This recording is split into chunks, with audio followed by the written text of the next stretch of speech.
వైఎస్ఆర్సీపీ స్థాపించి 15 సంవత్సరాల దాదాపుగా ఈ రోజుతో మొదలవుతా ఉంది.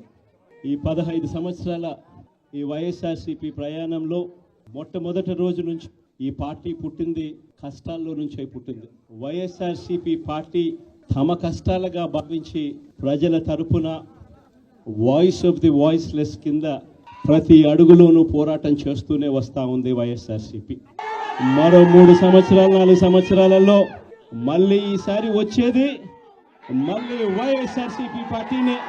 ఏ పేదవాడింటికైనా కూడా వైఎస్ఆర్సీపీ కార్యకర్త సగర్వంగా తలెత్తుకుని కాలర్ ఎగిరేసుకుని వెళ్లే పరిస్థితి వైఎస్ఆర్సీపీకి సంబంధించిన కార్యకర్తలకు ప్రతి ఒక్కరికి ఉంది. వైఎస్ఆర్సీపీ ఏదైనా కూడా చెప్పిందంటే చేస్తుంది అన్న నమ్మకం ఈరోజు ప్రతి ఇంట్లో కూడా ఉంది. కాబట్టి ఈ కూటమి ప్రభుత్వం వచ్చి దాదాపుగా 10 నెలలుగా వస్తూ ఉంది. ఈ 10 నెలల కాలంలో ఎన్నికల వేళ వాళ్ళు చెప్పిన సూపర్ 6లు సూపర్ 7లు అన్ని గాలికి ఎగిరిపోయాయి.